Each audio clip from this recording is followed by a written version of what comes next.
Hello friends. आज के इस लेक्चर में हम R.W. इमर्सन के द्वारा लिखी गई पोयम ब्रह्मा को पढ़ेंगे। R.W. इमर्सन एक अमेरिकन पोएट रहे, फिलासफर रहे और ये हिंदू मैथोलॉजी से बहुत ज़्यादा प्रभावित रहे। इन्होंने इस पोयम को लिखने से पहले हमारी जो हिंदू मैथोलॉजी जो बुक्स हैं, जैसे आपका द कथा उपनिषद हुआ, वेद हुआ, द गीता और भी कई किताबों की इन्होंने क्या किया था, पढ़ा था इस पोयम को लिखने से पहले, और बहुत ज़्यादा ये प्रभावित थे हमारे हिंदू मैथोलॉजी से। 1803 18 में इमर्सन का जन्म हुआ था और 1882 में ये मरे थे। जो पोयम है ये 1856 में लिखी गई और नवंबर 1857 में क्या हुई थी, पब्लिश हुई थी।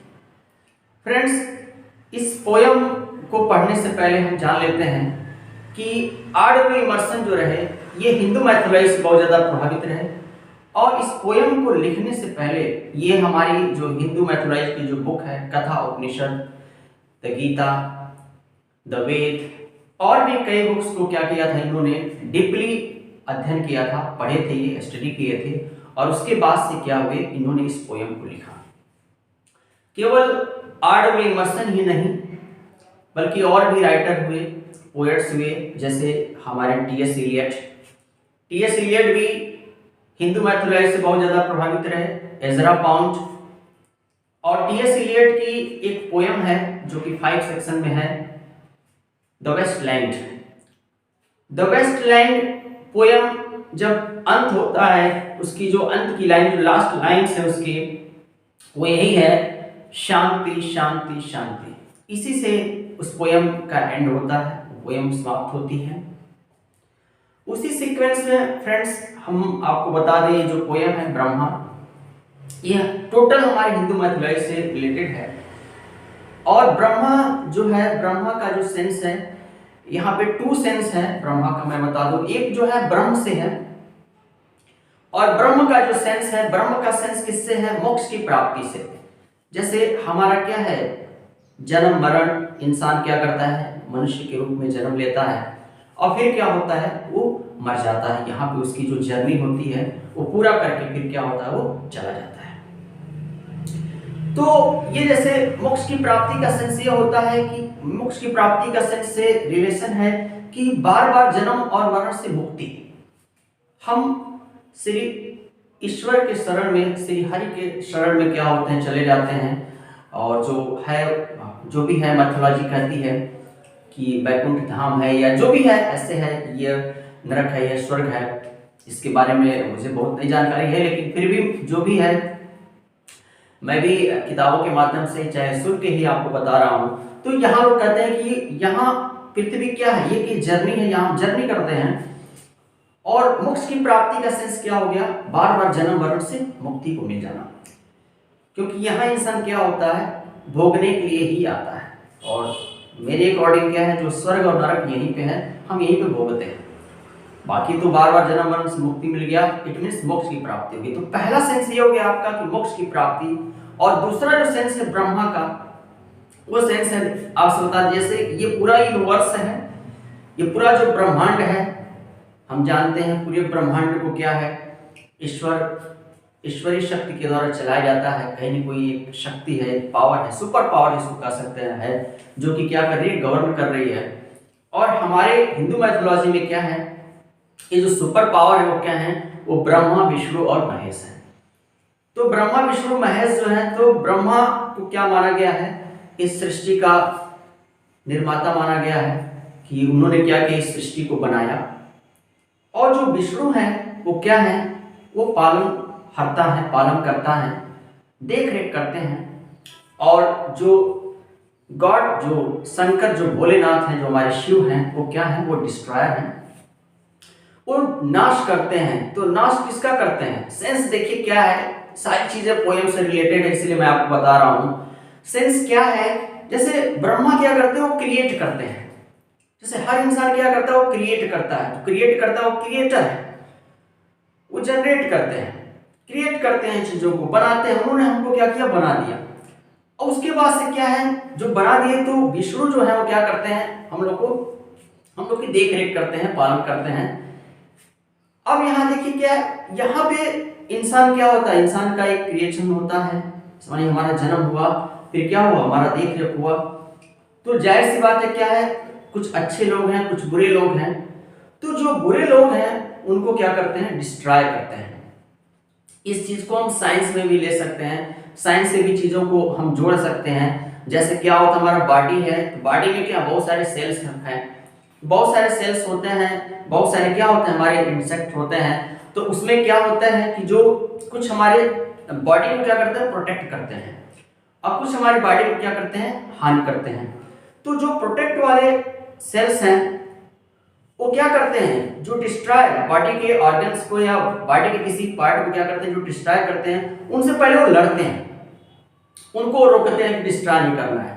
तो इस तरह से हम साइंटिफिक व्यू से भी क्या करते हैं, इस पोयम को ले सकते हैं। तो इस पोयम में टोटल इन्होंने क्या किया है, जो सोल का इमॉर्टेलिटी है, जो सोल इमॉर्टल है, अमर है, उसके बारे में क्या किया इन्होंने बताया हुआ है। और छोटी पोयम है, बहुत ही शॉर्ट छोटी पोयम है, लेकिन मैं बता दूं जितनी छोटी है उतनी क्या है, इसका सेंस उतना ही बड़ा है। अगर इसको डीपली पढ़ें तो एक बहुत बड़ा लेक्चर होगा, लेकिन मैं उतना डीप जाऊंगा नहीं, क्योंकि एक एक स्टेंजा सोच लीजिए, हर मतलब क्या है, कथा उपनिषद, द गीता, इन मंत्रों से लिया गया है। और अगर हम कथा उपनिषद की बात करें, गीता की बात करें, जो कि भगवत गीता श्री कृष्ण के द्वारा कही गई, महाभारत के युद्ध के मैदान में जब अर्जुन जी युद्ध के लिए तैयार नहीं हो रहे थे, तो उन्होंने क्या किया, अपना विशाल रूप उनको दिखाया, और उसके बाद से भगवत गीता को कहा। भगवत गीता में हम जीवन के हर पहलुओं को पा सकते हैं, और अगर आप उसको पढ़ते हैं तो जाहिर सी बात है हमेशा कुछ न कुछ नया पाएंगे, और जीवन के हर पहलू को उसमें बताया गया है कि कैसे आप लाइफ को जी सकते हैं। मैं तो पूरा पढ़ नहीं पाया हूँ, लेकिन थोड़ा बहुत जो भी है पढ़ा हूँ। मैं आपसे बता दूं तो उस पूरे एक एक, अगर हम स्टेंजा को एक एक हम भगवत गीता से, कथा उपनिषद से या वेद से लेंगे तो काफी लंबा लेक्चर होगा, उतना मैं नहीं कर पाऊंगा, काफी लेंदी हो जाएगा। तो इसलिए हम थोड़ा बहुत बस उस पर हम एक ओवरव्यू डालेंगे, थोड़ा बहुत मैं आपको बताऊंगा कि कौन सा स्टेंजा किससे लिया गया है, क्या उसका सेंस है, ये सारी चीजें हम लोग समझेंगे। तो वन सेंस में बस ये समझ लेते हैं कि सोल जो क्या है, इमॉर्टल है, और मैन क्या है, मॉर्टल है। इस चीज को इन्होंने क्या किया, इसमें बताया हुआ है। इस पोयम का राइम स्कीम एबी एबी है, और जो पोयम है आयम्बिक टेट्रामीटर में लिखी गई है। मीटर के बारे में हम बाद में बनाएंगे वीडियोस, उसमें मीटर को बताएंगे हम कि मीटर क्या होता है। फिलहाल इसमें जैसे देखिए, जो पोयम है, इस पोयम को हम पढ़ते हैं, समझते हैं, लाइन टू लाइन समझते हैं। पहला जो स्टेंजा है, देखिए मैं बता दूं, जिससे पोएट कहते हैं कि if the red slayer think he slays. Poet कह रहे हैं कि इफ द रेड स्लेयर की बात की है। रेड का मतलब आपको पता है लाल होता है, और स्लेयर जो है स्ले से बना है, स्ले का मतलब होता है मारना, और स्लेयर हो गया मारने वाला, और रेड उसके साथ एडजेक्टिव का यूज किया गया। इसका सेंस ये है कि एकदम कोई क्या है, इफ द रेड स्लेयर, कोई इंसान रेड स्लेयर एकदम गुस्से से एकदम क्या, उसकी आंखें लाल हैं, तमतमाया हुआ है, और वो क्या करता है, किसी को मारता है। देखिए, थिंक ही स्लेज मतलब वो ये सोचता है कि उसको क्या करता है, वो मारता है, मतलब उसने किसी को मार दिया। और if the slain think he is slain, या जिसको मारा गया वो ये सोचता है कि उसे मार दिया गया। सेंस क्या है, सेंस ये है पहले लाइन का कि यदि मारने वाला कोई ऐसे नहीं गुस्सा के एकदम गुस्से में आके, इसका सेंस ये है कि गुस्से में आके एकदम उसने क्या किया, मार दिया किसी को, तो सोचता है मैंने तो मार दिया इसको। या मरने वाला ये सोचता है कि मुझे मार दिया गया या मार दिया जाएगा। आगे पढ़ते हैं, they know not well the subtle ways. They का सेंस है दोनों, मरने वाला और मारने वाला दोनों नहीं जानते हैं सटल वेज। सटल का रियल मीनिंग होता है घुमा फिरा कर किसी बात को कहना, इसे एकदम कंफ्यूज कर देना। लेकिन यहाँ सेंस है मिस्टीरियस, रहस्यमय।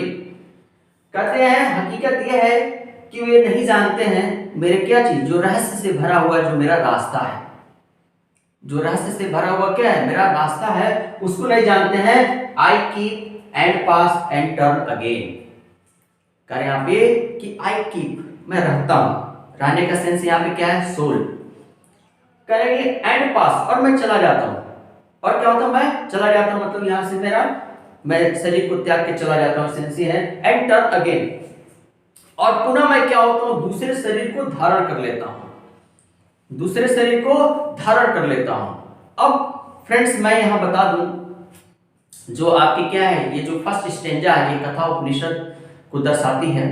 और कथा उपनिषद के बारे में बता दें, महर्षि वेद के द्वारा संस्कृत में लिखा गया कथा उपनिषद है, जिसमें 2 चैप्टर्स हैं, और हर चैप्टर क्या है, 2 चैप्टर्स हैं, और हर चैप्टर क्या है, 3 सेक्शन में डिवाइड है। और नचिकेता के बारे में, नचिकेता पे डिपेंड है पूरा जो कथा उपनिषद है, एक डिबेट है। यहां देखिए बता दें उससे है। और दूसरा सेंस मैं आपको बता दूं, इसमें जो भगवत गीता में श्री कृष्ण जी जो उपदेश देते हैं, तो उन्होंने क्या कहा है, उन्होंने कहा है वह सांस जीर्णानि यथा विहाय नवानि गृहवती नरोपराणि तथा शरीराणि विहाय जीर्णा न नयानि संयति नवानि देहि। अर्थात इसका सेंस क्या है, इसका सेंस यह है कि मनुष्य जैसे पुराने कपड़ों को त्याग कर, जैसे हमारे कपड़े क्या हो गए, पुराने हो गए, तो पुराने कपड़े क्या करते हैं, हम त्याग देते हैं, और उस पुराने कपड़ों को त्याग कर क्या करते हैं, हम नए कपड़े को धारण करते हैं, नया कपड़ा पहनते हैं। ठीक उसी प्रकार से ये जो हमारी आत्मा है, ये क्या करती है, जब हम बूढ़े हो जाते हैं, जब हम पुराने हो जाते हैं, तो इस शरीर को त्याग करके वो दूसरे नए शरीर को क्या कर लेती है, धारण कर लेती है। तो यहाँ सेंस देखिए, जो लाइन है बताया गया है, आई keep and pass and turn again, जो अभी मैंने भगवत गीता का जो श्लोक मैंने पढ़ा, वही श्लोक का ये सेंस है जो इसमें बोला गया है कि I keep and pass and turn again. इसमें क्या कि in this line the poet describes the immortality of the soul. Immortality of the soul की बात करते हैं ये, कि जो इमॉर्टैलिटी है, आत्मा अजर अमर है, वो उसको न आग जला सकती है, न पानी डुबो सकता है, न तलवार काट सकती है, वो क्या है, वो अजर अमर है, बस उस शरीर को क्या करती है, त्याग कर देती है। तो फ्रेंड्स अभी मैंने बताया कि ये पूरी पोयम है तो छोटी पोयम, लेकिन पूरी पोयम बहुत अच्छी पोयम है, और टोटल मैथोलॉजी पर डिपेंड है, एक एक इसकी स्टेंजा क्या है, हमारी मैथोलॉजी को दर्शाती है। तो ये फर्स्ट स्टेंजा आपका रहा। फर्स्ट स्टेंजा को हम एक शॉर्ट में कर देते हैं। फर्स्ट स्टेंजा में पोएट क्या कहते हैं, फर्स्ट स्टेंजा में पोएट कहते हैं कि यदि मारने वाला ये सोचता है कि उसने मार दिया, या मरने वाला ये सोचता है कि वो मार दिया गया है, दोनों क्या करते हैं, दोनों गलत हैं, दोनों नहीं जानते हैं रहस्यमयी चीजों को। किस रहस्यमयी चीजों को, आत्मा जो कि अजर अमर है, उसको न कोई मार सकता है, न कोई जला सकता है, न कोई काट सकता है।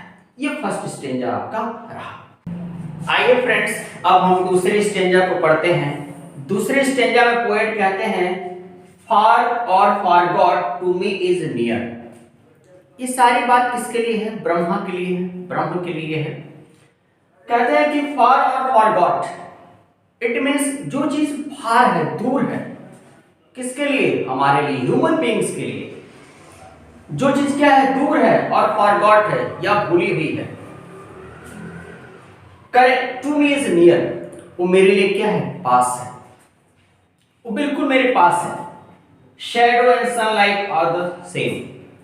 शैडो एंड सनलाइट की बात करते हैं। शैडो छाया होता है, और सनलाइट क्या होता है, सूर्य का प्रकाश। करे are the same, it means चाहे सूर्य का प्रकाश हो या शैडो छाया, छाया का सेंस क्या है, यहाँ अंधेरे से है, रात से है, तो चाहे रात या दिन, दोनों इनके लिए क्या है, सेम है। तीसरा कहते हैं the vanished gods to me appear. Vanished god की बात करते हैं, जो गायब, इट मीन्स जिनको हम देख नहीं सकते। एक सिंपल ह्यूमन बीइंग्स जो है, हम लोग क्या कर सकते हैं, उस गॉड को देखने के लिए, उनको पाने के लिए क्या होते हैं, कहाँ कहाँ नहीं जाते हैं, मंदिरों में जाते हैं, कितना प्रार्थना करते हैं, कितनी याचना करते हैं, लेकिन क्या है, उनको हम बिल्कुल भी पा नहीं पाते, उनको देख नहीं पाते, लेकिन वो क्या है, वो इनके सामने, ब्रह्म के सामने क्या है, एकदम अपीयर होते हैं, महसूस होते हैं, सामने दिखते हैं वो। And one to me are the same and the fame, और दोनों कह रहे हैं कि मेरे लिए क्या है, सेम है। क्या चीज कह रहे हैं, one to me are the same and the fame. Shame SHAME है। इस शेम का मतलब होता है शर्मिंदगी। शर्मिंदगी हमें कब होती है, जब हम कोई बुरा काम करते हैं, और बुरा काम कौन करता है, जो बुरे लोग होते हैं। ऐसा नहीं, अच्छे लोग भी बुरा कर देते हैं, कभी एक टाइम पे डिपेंड करता है। कभी ऐसा होता है कि हम अच्छे होते ही बुरे बन जाते हैं, और कभी ऐसा होता है कि हम बुरे होकर अच्छे बन जाते हैं, समय समय की बात होती है। तो यहाँ लिखा है कि शेम एंड फेम। शेम का सेंस यहाँ कोई मतलब गलत लोगों से यहाँ सेंस है, और फेम का सेंस है प्रसिद्ध, जो अच्छा काम करके फेमस हुए उनकी बातें करते हैं। यहाँ पे सेंस ये है, यहाँ पे क्या है, यहाँ पे कि सेंस यहाँ पे कि फॉर और फॉरगॉट, इस पूरी स्ट्रेंजर का सेंस क्या निकालेंगे कि जो चीज दूर है या जो चीज भूली हुई है वो क्या है, बिल्कुल मेरे पास है। उसके बाद से देखिए शैडो एंड सनलाइट, चाहे रात हो चाहे दिन हो, ये दोनों क्या है, मेरे लिए एक समान है। और इसका दूसरा सिंबॉलिक अगर लेंगे तो शैडो एंड सनलाइट का सेंस होता है सुख और दुख। तो सुख और दुख क्या है, दोनों क्या है, एक समान है। किसके लिए, उस पर्सन के लिए जो मोक्ष की प्राप्त कर लिया, जो ब्रह्म को प्राप्त कर लिया, जो ब्रह्मा के पास चला गया, पहुंच गया। अब देखिए the various gods to me appear and one to me are the shame and fame. और चाहे अच्छे लोग हो या बुरे लोग हो, उन सबके लिए क्या है, वो सबके लिए, सब मेरे लिए एक समान है। जैसे सिंपल सी चीज यहाँ कहना क्या चाह रहे हैं पोएट, जैसे मैंने पहले ही बता दिया कि टोटल हिंदू मैथोलॉजी को पढ़ के इन्होंने क्या किया था, इस पोएम को लिखा था। एक मंदिर है, और उस मंदिर में क्या है, अच्छे लोग भी जाते हैं, बुरे लोग भी जाते हैं, सबकी अपनी आस्था है। भाई एक चोर होता है, वो जाएगा मंदिर में, क्या कहेगा, मंदिर में जाके ये कहता है कि मैं आज रात को चोरी करने जाऊं और मैं पकड़ा न जाऊं। हम जैसे अच्छे लोग होते हैं, वो क्या जाएंगे, वो कहेंगे कि भाई ईश्वर मुझे इतना दो कि मैं दूसरों को क्या करूं, कुछ मदद करूं, हेल्प करूं। अपनी अपनी क्या है, इच्छाएं हैं। हर इंसान अपनी इच्छाओं को लेके क्या होता है, मंदिर में जाता है, या कोई भी जो धर्मस्थली है वहां पे क्या करता है, इंसान अपनी अपनी इच्छाओं को लेके जाता है। अब किसकी किसकी इच्छाएं पूरी होती हैं वो तो वही जानता है। तो इस देखिए सेकंड स्टेंजा में यही चीज कही गई है, सेकंड स्टेंजा में कि जो चीज दूर है या भूलने वाली है वो पास है। सुख दुख, शैडो एंड सनलाइट का सेंस क्या है, रात दिन इसका सुख दुख भी होता है, वो क्या है, एक समान है इनके लिए। किसके लिए, जो मोक्ष के प्राप्त कर लिए, जो ब्रह्म को प्राप्त कर लिए, ब्रह्म के लिए। और जो जिन गॉड को आप एक ह्यूमन बीइंग्स देख भी नहीं पाते, वो क्या होता है, उसके सामने आते हैं, वो भी मोक्ष की प्राप्ति के लिए क्या होते हैं, परेशान रहते हैं। और चाहे अच्छे लोग हो चाहे बुरे लोग हो, दोनों के एक समान है। जैसे मैंने अभी बताया कि मंदिर में अच्छे लोग भी जाते हैं और बुरे लोग भी जाते हैं। तीसरा देखिए करें कि the reckon ill. Reckon ill, reckon का सेंस होता है, रियल सेंस होता है, मानना होता है। जैसे कभी कभी क्या होता है कि हम किसी चीज को मानते नहीं है, एकदम किसी चीज पे अड़ जाते हैं कि नहीं यही है तो यही है, ऐसे ही होना चाहिए।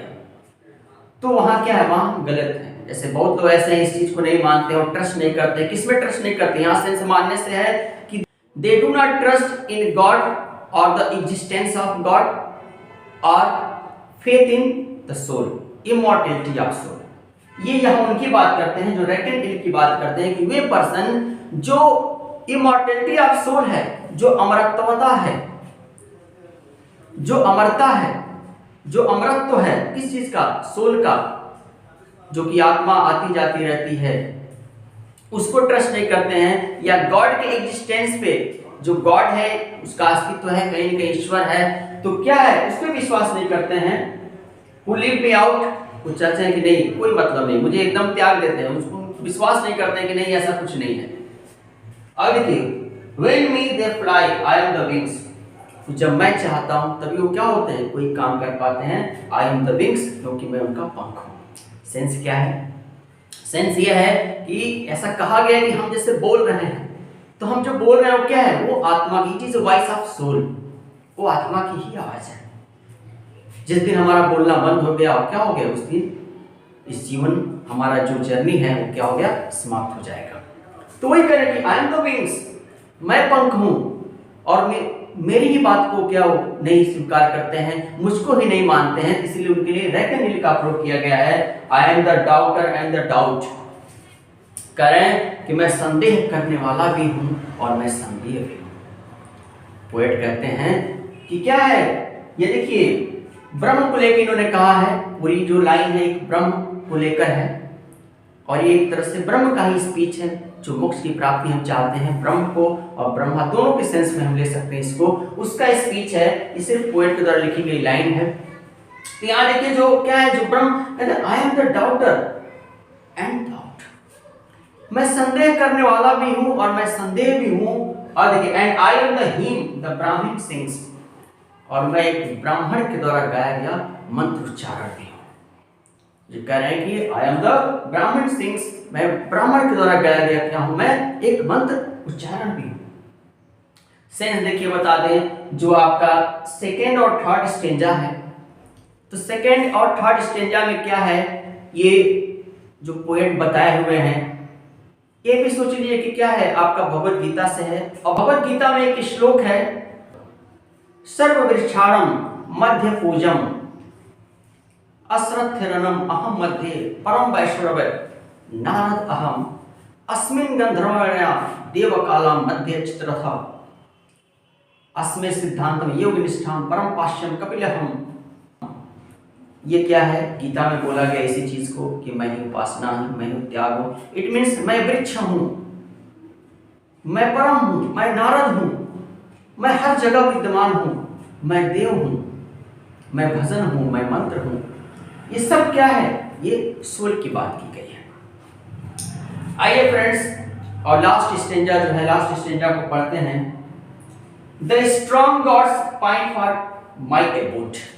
अब यहाँ जो बात कर रहे हैं कि जो स्ट्रॉन्ग गॉड हैं, एक पावरफुल, सब कोई जानता है कि ईश्वर क्या है, हम सबसे सर्वशक्तिमान है, ऑमनी प्रेजेंट है, ऑमनी पोटेंट है और ऑमनिशिएंट है, सर्वव्यापी है, हर जगह है ईश्वर। तो कह रहे हैं यहाँ पे कि the strong gods pine for me, लेकिन वो भी क्या है, इस मोक्ष की प्राप्ति के लिए क्या होते हैं, तड़पते हैं, परेशान रहते हैं। पाइन का मतलब तड़पना होता है। And pine in when the sacred seven, और व्यर्थ में ही वो सेक्रेड सेवन जो सप्त ऋषि, जो बाद में क्या हो गए, स्टार्स बन गए, सितारे बन गए। ये भी मैथोलॉजी से लिया गया है, एक कहानी है हमारी मैथोलॉजी में। जो सप्त ऋषि हैं, जो 7 क्या हैं, 7 स्टार्स हैं। तो कह रहे हैं and pine in the when the sacred seven, और वो जो क्या है सप्त ऋषि बेवजह वो भी क्या होते हैं, परेशान रहते हैं, तड़पते हैं मेरे लिए। सेंस यहाँ कहना क्या चाहते हैं, यहाँ देखिए जो पोएट हैं, जो आत्मा को लेके कहना चाहते हैं, जो मोक्ष को लेके बात कहना चाहते हैं, ये कहना चाहते हैं कि आप कितना भी पावरफुल रहिए, इससे कुछ लेना देना नहीं है। आपके पावरफुल की वजह से क्या होता है, आप मोक्ष को प्राप्ति नहीं कर सकते। आप मोक्ष प्राप्ति कर सकते हैं किसके थ्रू, कहते हैं कि अगली जो लाइन है बताती है कि be thou meek lover of the good. अगर तुम हो मीक, भले से कमजोर हो, इससे मतलब नहीं है, लेकिन लवर ऑफ द गुड की बात कर रहे हैं। अगर आपके अंदर अच्छाइयां हैं, आपके अंदर बुराइयां नहीं, आप यदि आप अच्छे हैं, लोगों के हित के लिए काम करते हैं, किसी का नुकसान नहीं चाहते हैं, आप सबका भला करते हैं, भले से आप कमजोर हैं, कैसे भी हैं, पावरफुल आप नहीं हैं, ईश्वर की तरह से शक्तिशाली नहीं हैं, कोई फर्क नहीं पड़ता। और देखिए फाइंड मी, आप मुझे पा सकते हैं, and turn thy back on heaven, और मेरे साथ क्या चीज, उस हेवन में जा सकते हैं। फ्रेंड्स, तो ये क्या है, जो लास्ट स्टेंजा में क्या है, लास्ट स्टेंजा में कहते हैं, पोएट यही बताए हैं कि मोक्ष की प्राप्ति किसको मिल सकती है, बहुत शक्तिशाली जो गॉड है उनको नहीं मिल सकती, या बहुत शक्तिशाली, बहुत पैसे वाले, चाहे अमीर, जो भी मतलब है, जो अपने आप को घमंड करते हैं कि नहीं मेरे पास इतना धन है, मैं उस चीज को प्राप्त कर सकता हूँ, उस चीज को प्राप्त कर सकता हूँ, वो नहीं प्राप्त कर सकते। लेकिन एक कमजोर, एक असहाय, जिसका कोई सहारा नहीं, लेकिन क्या है, वो अच्छा है, कमजोर है, मीक है, उसके अंदर अच्छाई है, वो क्या कर सकता है, वो मोक्ष को प्राप्त कर सकता है। बार बार के जन्म मरण से क्या हो सकता है, उसको मुक्ति मिल सकती है। ये यहाँ पे क्या है कि बताया गया है। जैसा कि हम संत रविदास जी के बारे में भी जानते हैं, जो एकदम गरीब थे, छोटी जात से बिलोंग करते थे, फिर भी क्या है उनके बारे में बात कही गई है। वो गए हैं कि मन चंगा तो कठौती में गंगा, जो उन्होंने बात कह रखा। और अपने उस जिसमें वो अपने जूते को क्या करते थे, जो जूता वगैरह बनाते थे, उस पानी से क्या होता है, गंगा जी का हाथ निकलता और कंगन आ जाता है। ये माइथोलॉजी है। मुझे इसके बारे में बहुत नई जानकारी है। मैं पहले भी बता चुका हूँ कि जो भी है चीज़ें हैं, ये मैंने भी किताबों से पढ़ रखी या लोगों से सुन रखी, वही मैं आपको बता रहा हूँ। तो वहाँ से कंगन क्या होता है वो निकाल देते हैं। सेंस क्या है, हमारी जो भी मैथोलॉजी, हमारी जो भी कहानियाँ वो बताती हैं कि क्या होना चाहिए, हमें किस तरह से रहना चाहिए, हमें दिखावे में नहीं जीना चाहिए, क्योंकि जीवन का ही अटल सत्य है कि अंत हो जाना है। कोई यहाँ जीने के लिए नहीं आया है। फ्रेंड्स, इस तरह से हमने ये क्या हुआ, इस पोयम को पढ़ा, द ब्रह्मा। फर्स्ट स्टेंजा में पोएट मिस्ट्री बताते हैं लाइफ का और सोल का, जो कि इमॉर्टल है, मैन मॉर्टल है, आत्मा अजर अमर है। सेकेंड और थर्ड स्टेंजा में पोएट बताते हैं कि आत्मा के हर जगह विद्यमान है, चाहे वो उपासना हो, चाहे त्याग हो, चाहे पूजन सामग्री हो, चाहे मंत्र हो, चाहे वृक्ष हो, चाहे नारद हो, चाहे गंधर्व हो, हर जगह क्या है, आत्मा क्या है, उपलब्ध है, हर जगह विराजमान है। और लास्ट वही कहते हैं कि स्ट्रांग गॉड जो है वो भी मुझे नहीं प्राप्त कर सकते अगर उनके अंदर अच्छाई नहीं है, लेकिन एक कमजोर इंसान जो है मुझे प्राप्त कर सकता है। इट मीन्स वो मोक्ष को प्राप्त कर सकता है। अगर आपको मेरा वीडियो अच्छा लगा हो तो इसको आप लाइक कीजिए और आगे की वीडियोस को देखने के लिए हमारे चैनल को सब्सक्राइब कीजिए।